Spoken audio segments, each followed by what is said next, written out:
നമസ്കാരം. KCV വാർത്തകളിലേക്ക് സ്വാഗതം. ഞാൻ അബേഷ് രഘുവരൻ. പ്രധാന വാർത്തകൾ.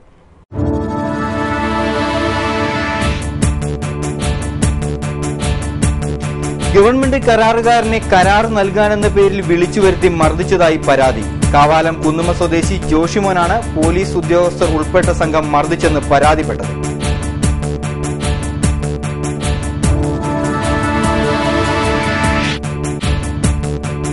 ഈ മാസം 15-ന് ശേഷം മില്ലുടമകൾ നെല്ലെടുക്കില്ലെന്ന് സൂചന. അരിയാക്കി ആഗസ്റ്റിനു മുമ്പ് നൽകാൻ സാധിക്കാത്തതിനാലാണെന്ന് വിശദീകരണം.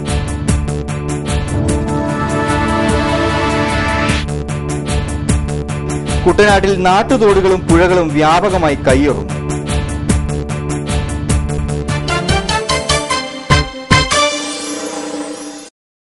വാർത്തകൾ വിശദമായി. ഗവൺമെന്റ് കരാറുകാരനെ കൽക്കെട്ടിന്റെ കരാർ നൽകാനെന്ന പേരിൽ വിളിച്ചു വരുത്തി മർദ്ദിച്ചതായി പരാതി.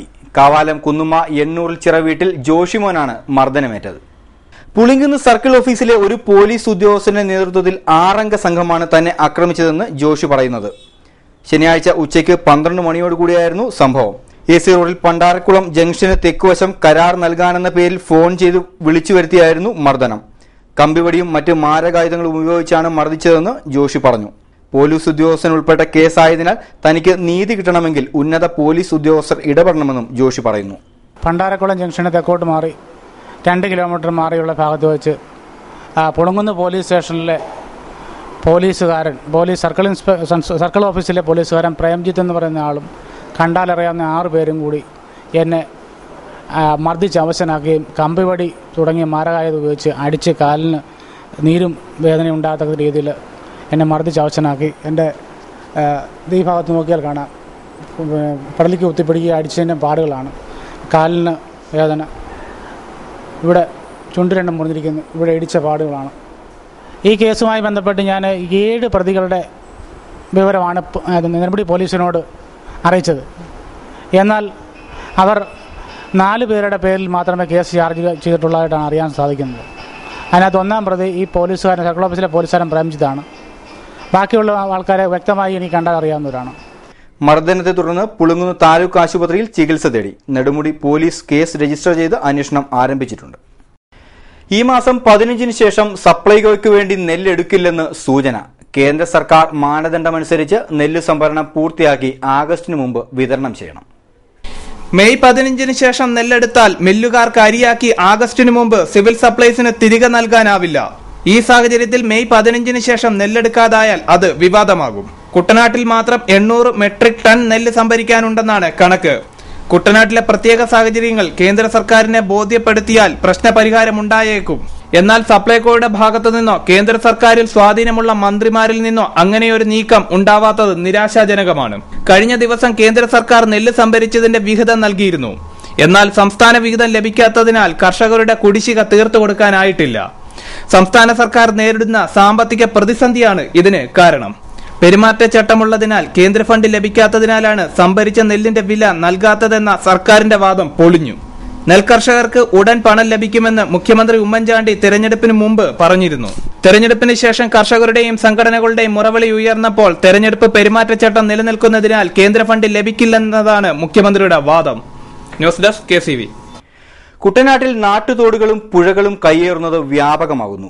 പുതുക്കരി പള്ളിക്ക് വടക്കുവശം കുമ്പായത്തോട്ടിലും സ്വകാര്യ വ്യക്തി നാട്ടുതോട് കയ്യേറിയിട്ടുണ്ട്. കുട്ടനാട്ടിൽ വ്യാപകമായി പുഴകളും നാട്ടുതോടുകളും വ്യക്തികൾ കയ്യേറി കുറ്റിയടിച്ച് നികത്തുന്നു. ഒരു കാലത്ത് ബോട്ട് സർവീസ് വരെ ഉണ്ടായിരുന്ന നാട്ടുതോടുകളിൽ പലതും ഇന്ന് ഈ രീതിയിൽ അപ്രത്യക്ഷമായിരിക്കുകയാണ്. കുട്ടനാട്ടിലെ ഉൾപ്രദേശങ്ങളിലെ നാട്ടുവഴികൾ റോഡുകളാക്കി മാറ്റി മണ്ണടിച്ചുയർത്തിയതാണ് തോടുകൾ നീരൊഴുക്കില്ലാതെ നികത്തപ്പെട്ടത്. അതോടൊപ്പം സ്വകാര്യ വ്യക്തികൾ തോട്ടരികുകൾ ചിറപിടിച്ച് കയ്യേറുക കൂടി ചെയ്തപ്പോൾ നാട്ടുതോടുകളും പുഴകളുടെയും നാശം പൂർണ്ണമായി. അനധികൃത കയ്യേറ്റം റവന്യൂ, പഞ്ചായത്ത്, ജലസേചന വകുപ്പ് ഉദ്യോഗസ്ഥരുടെ ശ്രദ്ധയിൽപ്പെടുത്തിയെങ്കിലും നടപടിയെടുത്തിട്ടില്ലെന്നാണ് നാട്ടുകാർ പറയുന്നത്. ബാലസംഘം കുട്ടനാട് ഏരിയ പ്രവർത്തക കൺവെൻഷൻ നടന്നു. മങ്കൊമ്പ് KP ജോസഫ് സ്മാരക ഹാളിൽ നടന്ന പരിപാടി PK കമലാസനൻ ഉദ്ഘാടനം ചെയ്തു. തീർച്ചയായും വളരെ ലക്ഷ്യബോധത്തോടു കൂടിയുള്ള അത് ശാസ്ത്രീയമായ ഒരു പന്ഥാവിലൂടെ അവർക്ക് കുട്ടികൾക്ക് നീങ്ങാൻ കഴിയണം. അതുകൊണ്ട് ബാലസംഘ രൂപീകരണം കാരണം നിരവധി വർഷങ്ങൾക്കപ്പുറം തന്നെ ഈ മലയാളക്കരയിൽ ആരംഭിച്ചതാണ്. അന്ന് കേരളം ഒന്നായിരുന്നില്ല, മലബാർ പ്രദേശത്താണ് ആ രൂപത്തിൽ അതിന്റെ രൂപീകരണം നടന്നത്. അക്കാലത്ത് ആ ബാലസംഘത്തിന്റെ മുഖ്യ ലീഡറായി പ്രവർത്തിച്ച ആളാണ് പിൽക്കാലത്ത് കേരളത്തിന്റെ മുഖ്യമന്ത്രിയായി തീർന്ന ഇ.കെ. നായനാർ. കൺവെൻഷനോട് അനുബന്ധിച്ച് ഇക്കഴിഞ്ഞ SLC പരീക്ഷയ്ക്ക് എല്ലാ വിഷയത്തിലും A+ നേടിയ വിദ്യാർത്ഥികൾക്കുള്ള അവാർഡ് ദാനവും നടന്നു. വിദ്യാർത്ഥികൾക്ക് KK അശോകൻ ട്രോഫികൾ വിതരണം ചെയ്തു. G. Ramachandran, S. സുധിമോൻ, VK Venugopal, Bhaskaran, AP Ashokan, Aishwarya Gopinath, S. Ashitha, P. Aswathy എന്നിവർ സംസാരിച്ചു.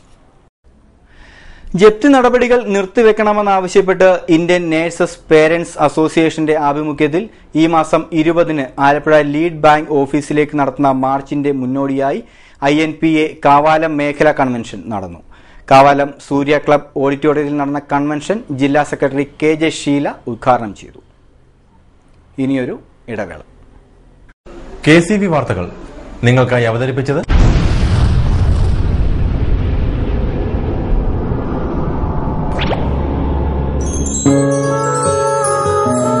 സ്വപ്ന ജ്വല്ലറി ചങ്ങനാശ്ശേരി. സംശുദ്ധിയുടെ അരനൂറ്റാണ്ട് കാലത്തെ പാരമ്പര്യം. ചങ്ങനാശ്ശേരിയിലെ ആദ്യത്തെ 916 ഹോൾമാർക്ക് സ്വർണ്ണാഭരണശാല. ഉയർന്നുവരുന്ന സ്വർണ്ണവിലയ്ക്ക് ആശ്വാസമായി സ്വപ്ന ജ്വല്ലറി ഒരുക്കുന്നു സ്വപ്നനിധി സ്വർണ്ണ സമ്പാദ്യ പദ്ധതി. തവണകളായി അടയ്ക്കുന്ന തുക അതാത് ദിവസത്തെ സ്വർണ്ണവിലയിലേക്ക് മാറ്റി നിശ്ചയിക്കുന്നതിനാൽ പിന്നീടുണ്ടാകുന്ന വിലവർദ്ധനവ് നിങ്ങളെ ബാധിക്കുന്നില്ല. 250 രൂപ മുതൽ വരുന്ന 18 തവണകളാണ് സ്വപ്നനിധിക്കുള്ളത്. സ്വപ്ന ജ്വല്ലറി, സ്വപ്ന ബിൽഡിംഗ്, ചങ്ങനാശ്ശേരി.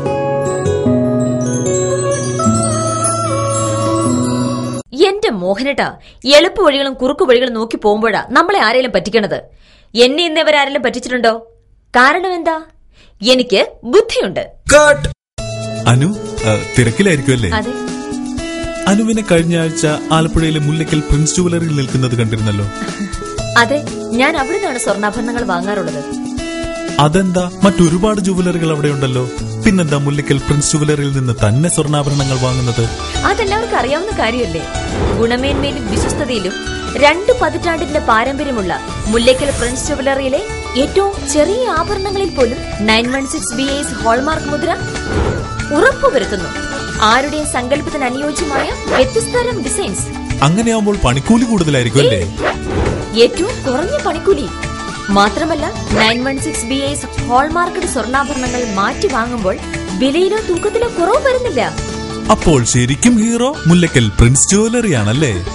അത് പിന്നെ പറയാനുണ്ടോ? 100% BIS ഹോൾമാർക്കഡ് സ്വർണ്ണാഭരണങ്ങൾ വിൽക്കുന്ന സ്വർണ്ണാഭരണശാല പ്രിൻസ് ജുവലറി, മുല്ലയ്ക്കൽ, ആലപ്പുഴ. മനോഹരമായൊരു വീട് നമ്മുടെ എല്ലാം സ്വപ്നമാണ്. നിങ്ങളുടെ സ്വപ്ന ഭവനങ്ങളെ മനോഹരമാക്കാൻ ഇതാ സിമ്പിൾ. ഷാലിമാർ സൂപ്പർ ബ്രാൻഡ് ടൈലുകളുടെയും ഗ്രാനൈറ്റിന്റെയും വിസ്മയ ലോകം. വിപുലമായ സ്റ്റോക്ക്, ഫാസ്റ്റ് സർവീസ്, 100% ഗുണമേന്മ. ഇവയൊക്കെ നിലനിർത്തുന്നതുകൊണ്ട് ഞാൻ പറയുന്നു Shalimar. Shalimar marbles and granite. സ്വപ്ന ഭവനത്തിന് ഇവിടെ പൂർണ്ണത. Shalimar marbles and granite, Manikkachira, AC road, Changanassery. വാർത്തകൾ തുടരുന്നു. പുളുങ്കുന്ന് കണ്ണാടിയിൽ അനധികൃതമായി നിലം നികത്തി റിസോർട്ട് നിർമ്മിക്കുന്നതിനെതിരെ ആലപ്പുഴ ജില്ലാ കർഷക തൊഴിലാളി സംഘം BMS നേതൃത്വത്തിൽ തിങ്കളാഴ്ച രാവിലെ 10:30-ന് പുളുങ്കുന്ന് റോഡ് മുക്കിൽ നിന്നും നികത്ത് ഭൂമിയിലേക്ക് മാർച്ചും ധർണയും നടത്തുമെന്ന് ഭാരവാഹികൾ വാർത്താക്കുറിപ്പിൽ അറിയിച്ചു. തൊഴിലുറപ്പ് തൊഴിലാളികളുടെ ആലപ്പുഴ കളക്ടറേറ്റ് ഉപരോധം ഈ മാസം 28-ന് നടക്കും. INRG വർക്കേഴ്സ് യൂണിയന്റെ നേതൃത്വത്തിലാണ് ഉപരോധ സമരം സംഘടിപ്പിച്ചിരിക്കുന്നത്. കൂലിക്കുടിശ്ശിക ഉടൻ നൽകുക, മുഴുവൻ തൊഴിലാളികൾക്കും വർഷത്തിൽ 200 ദിവസം തൊഴിൽ അനുവദിക്കുക, വേതനം 320 ഉയർത്തുക തുടങ്ങിയ ആവശ്യങ്ങൾ ഉന്നയിച്ചാണ് കളക്ടറേറ്റിലേക്ക് മാർച്ച് നടത്തുന്നത്. മരുന്നുവില താങ്ങാനാവാതെ വിഷമിക്കുകയാണ് കേരളത്തിലെ സാധാരണക്കാരായ ജനങ്ങൾ. വിലയുയർത്താനുള്ള തന്ത്രങ്ങൾ മരുന്ന് കമ്പനികൾ ആവിഷ്കരിച്ചുകൊണ്ടിരിക്കുകയാണെന്ന റിപ്പോർട്ടുകളാണ് പുറത്തുവരുന്നത്. ഇന്ത്യൻ നിർമ്മിത മരുന്നുകളുടെ കയറ്റുമതി കുറഞ്ഞ സാഹചര്യത്തിൽ ഇതുവഴിയുണ്ടായ നഷ്ടം നികത്തുവാൻ ആഭ്യന്തര വിപണിയിൽ മരുന്നുകളുടെ വില കൂട്ടുവാനാണ് മരുന്ന് കമ്പനികളുടെ നീക്കം. കേന്ദ്ര സർക്കാർ നടപ്പാക്കിയ ഔഷധ വില നിയന്ത്രണ പ്രകാരം ചിലവ് കൂടുതലുള്ള മരുന്നുകളുടെ വില കൊല്ലത്തിലൊരിക്കൽ 10% കൂട്ടുവാൻ അനുവാദം നൽകിയിട്ടുണ്ട്. അതേസമയം ഈ പഴുതുപയോഗിച്ച് എല്ലാ മരുന്നുകളുടെയും വില കൂട്ടുവാനാണ് കമ്പനികളുടെ തീരുമാനം. നിയമങ്ങളും നിയന്ത്രണങ്ങളും കാറ്റിൽ പറത്തുന്ന വൻകിട കമ്പനികൾക്ക് സഹായവുമായി കേന്ദ്ര സംസ്ഥാന സർക്കാരുകളും ഉണ്ടെന്നതാണ് സത്യം. വില നിയന്ത്രണ പട്ടികയിൽപ്പെട്ട മരുന്നുകൾക്ക് കൃത്രിമ ക്ഷാമം സൃഷ്ടിക്കൽ, മരുന്നുകളുടെ വീര്യം കുറയ്ക്കൽ തുടങ്ങിയ പല പ്രവർത്തനങ്ങളും ഈ രംഗത്ത് നടക്കുന്നുണ്ട്. അധികൃതരുടെ ഭാഗത്തു നിന്നുണ്ടാകുന്ന അലസ സമീപനമാണ് ഇക്കൂട്ടർക്ക് പ്രോത്സാഹനമാകുന്നത്. രാജ്യത്തെ ഏറ്റവും കൂടുതൽ മരുന്ന് വിൽക്കുന്ന സംസ്ഥാനമാണ് കേരളം. ഓരോ വർഷവും 5000 കോടിയിലേറെ രൂപയുടെ മരുന്നുകളാണ് മലയാളികൾ വാങ്ങിക്കഴിക്കുന്നത്. എന്നാൽ ന്യായമായ വിലയ്ക്ക് മരുന്നുകൾ ആവശ്യക്കാരിൽ എത്തിക്കുവാൻ സംവിധാനങ്ങളില്ലാത്തതാണ് പലപ്പോഴും രോഗികൾ ചൂഷണത്തിനിരയാകാൻ കാരണം. മരുന്നിന്റെ മുഴുവൻ ഗുണനിലവാരവും പരിശോധിച്ച് ന്യായമായ വിലയ്ക്ക് മരുന്നുകൾ ജനങ്ങൾക്ക് ലഭ്യമാക്കേണ്ട ചുമതല സർക്കാരിനാണെന്ന് ഒരിക്കൽ കൂടി ഓർമ്മിപ്പിച്ചുകൊണ്ട് ന്യൂസ് ഡെസ്ക് KCV. മഴക്കാലത്തിന് മുൻപ് പകർച്ചവ്യാധികൾ നിയന്ത്രണ വിധേയമാക്കാൻ പദ്ധതികൾ ആവിഷ്കരിച്ച സർക്കാർ ഇതുവരെ ശുചീകരണ പ്രവർത്തനങ്ങൾക്കുള്ള ഫണ്ട് ലഭ്യമാക്കിയിട്ടില്ല. ഓരോ വാർഡിനും പ്രത്യേക വകുപ്പുകളിൽ നിന്നായി 25,000 രൂപ ലഭ്യമാക്കുമെന്നായിരുന്നു പ്രഖ്യാപനം. ആലപ്പുഴ ജില്ലയിലെ ഒരു പഞ്ചായത്തിൽ പോലും മഴക്കാല പൂർവ്വ ശുചീകരണത്തിനുള്ള പണം ലഭ്യമായിട്ടില്ല. അതേസമയം പകർച്ചവ്യാധികൾ തടയുന്നതിന് പുതിയ വഴികളുമായി ആരോഗ്യവകുപ്പ് രംഗത്തെത്തിയിട്ടുണ്ട്. സംസ്ഥാനമൊട്ടാകെ ഒരേ പദ്ധതികൾ നടപ്പാക്കുന്നത് നിർത്തലാക്കി ഓരോ പ്രദേശത്തെയും ഭൂപ്രകൃതിക്കനുസരിച്ചുള്ള പദ്ധതികളാണ് ഇത്തവണ നടപ്പാക്കുക. ആലപ്പുഴ ജില്ലയിൽ പുതിയ രീതിയിലുള്ള പദ്ധതികൾ നടപ്പാക്കുന്നതിനുള്ള പ്രവർത്തനങ്ങൾ ആരംഭിച്ചു. കുട്ടനാട് പ്രദേശത്ത് ശുദ്ധജല ക്ഷാമമാണ് പകർച്ചവ്യാധികൾക്ക് പ്രധാന കാരണം. ഇതിന് പരിഹാരം എന്ന നിലയിൽ കുട്ടനാട്ടിലേക്ക് വിതരണം ചെയ്യുന്ന ജലം പരിശോധിച്ച ശേഷം വിതരണം ചെയ്യാനാണ് പദ്ധതി. മഴക്കാല പൂർവ്വ ശുചീകരണ പ്രവർത്തനങ്ങൾക്ക് ശക്തമായി പ്രതിരോധ പ്രവർത്തനങ്ങൾ ഊർജിതമാക്കാനായി ഈ മാസം 12, 13 തീയതികളിൽ ബ്ലോക്ക് തലത്തിൽ യോഗം ചേരും. 15, 16 തീയതികളിൽ പഞ്ചായത്തുകളിലും നഗരസഭകളിലും യോഗം നടക്കും. 19-ന് ഡ്രൈ ഡേ ആചരിക്കും. 22 മുതൽ ക്ലോറിനേഷൻ പരിപാടികളും ആരംഭിക്കാനാണ് പദ്ധതി. എന്നാൽ ഇതിനുള്ള ഫണ്ട് എപ്പോൾ ലഭിക്കുമെന്ന് പഞ്ചായത്തുകൾക്കോ മുനിസിപ്പാലിറ്റികൾക്കോ അറിയില്ല. News desk KCV. സംസ്ഥാനത്തെ ഹയർ സെക്കൻഡറി ഫലം ഈ മാസം 13-ന് പ്രഖ്യാപിക്കും. പകൽ 3-ന് വിദ്യാഭ്യാസ മന്ത്രി PK അബ്ദുറബ്ബ് ഫലപ്രഖ്യാപനം നടത്തും. മൂല്യനിർണ്ണയ ജോലികൾ ഏകദേശം പൂർത്തിയായി. ടാബുലേഷൻ, ഡാറ്റ എൻട്രി ജോലികളിൽ ഏർപ്പെട്ടിരിക്കുകയാണ് അധ്യാപകർ. ഇതിനുശേഷം മാർക്കുകൾ വിട്ടുപോയിട്ടുണ്ടോ എന്ന് പരിശോധിക്കും. തുടർന്ന് ഫലം ക്രോഡീകരിക്കും. ഫലം വിലയിരുത്തുന്നതിനായി തലേ ദിവസം ചേരുന്ന പരീക്ഷാ ബോർഡ് യോഗത്തിലായിരിക്കും ഗ്രേസ് മാർക്ക്, മോഡറേഷൻ എന്നീ കാര്യങ്ങളിൽ തീരുമാനമെടുക്കുക. ഹയർ സെക്കൻഡറി ഫലപ്രഖ്യാപനത്തോടൊപ്പം +1 ഫലപ്രഖ്യാപനം ഉണ്ടാവില്ലെന്നാണ് വിദ്യാഭ്യാസ വകുപ്പ് അറിയിച്ചിരിക്കുന്നത്. മൂല്യനിർണ്ണയ ജോലികൾ പൂർത്തിയാകാത്ത സാഹചര്യത്തിലാണ് തീരുമാനം. മെയ് 15ഓടെ +1ന്റെ മൂല്യനിർണ്ണയം പൂർത്തിയാകുമെന്നാണ് ഡയറക്ടറേറ്റ് നൽകുന്ന വിശദീകരണം. 4,42,855 വിദ്യാർത്ഥികളാണ് +2 പരീക്ഷ എഴുതിയിരിക്കുന്നത്. അതേസമയം 4,49,435 വിദ്യാർത്ഥികളാണ് +1 പരീക്ഷയും എഴുതി ഫലം കാത്തിരിക്കുന്നത്. News desk KCV. Thalavady Thrikkayil Narasimhamoorthy ക്ഷേത്രത്തിൽ പ്രഥമ ശ്രീമദ് നാരായണീയ സപ്താഹയജ്ഞം മെയ് 15 മുതൽ 22 വരെ നടക്കും. പാലക്കാട് ഹരിസേവിക ശ്രീഭദ്ര നാരായണ ആശ്രമത്തിലെ ഹരിശരണാർത്ഥി ബ്രഹ്മശ്രീ പെരിങ്ങര കേശവൻ നമ്പൂതിരിയാണ് യജ്ഞാചാര്യൻ. ഗുരുധർമ്മ പ്രചരണ സഭ കുട്ടനാട് താലൂക്ക് കമ്മിറ്റിയുടെ നേതൃത്വത്തിൽ ദൈവദശകം രചന ശതാബ്ദി ആഘോഷവും വാർഷികവും തിങ്കളാഴ്ച രാവിലെ 9-ന് പൊങ്ങ ഗുരുമന്ദിരം പ്രാർത്ഥനാ ഹാളിൽ നടക്കുമെന്ന് ഭാരവാഹികൾ വാർത്താക്കുറിപ്പിൽ അറിയിച്ചു. ഇനി ചരമവാർത്തകൾ. രാമങ്കരി നീണ്ടിശ്ശേരിൽ വീട്ടിൽ രവി നിര്യാതനായി. 47 വയസ്സായിരുന്നു. സംസ്കാരം തിങ്കളാഴ്ച 11-ന് വീട്ടുവളപ്പിൽ. മിത്രക്കരി പറമ്പിൽ ഗംഗാധരൻ നിര്യാതനായി. 86 വയസ്സായിരുന്നു. സംസ്കാരം തിങ്കളാഴ്ച 10-ന് വീട്ടുവളപ്പിൽ. പ്രധാന വാർത്തകൾ വീണ്ടും.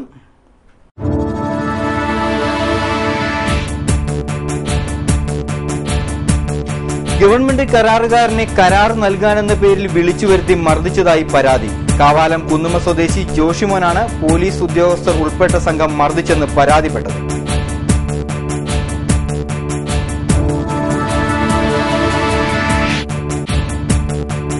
ഈ മാസം 15-ന് ശേഷം മില്ലുടമകൾ നെല്ലെടുക്കില്ലെന്ന് സൂചന. അരിയാക്കി ആഗസ്റ്റിനു മുമ്പ് നൽകാൻ സാധിക്കാത്തതിനാലാണെന്ന് വിശദീകരണം.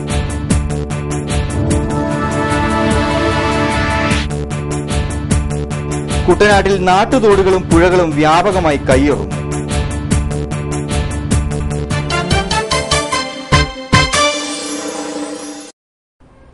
ഇതോടെ വാർത്തകൾ കഴിഞ്ഞു. നമസ്കാരം.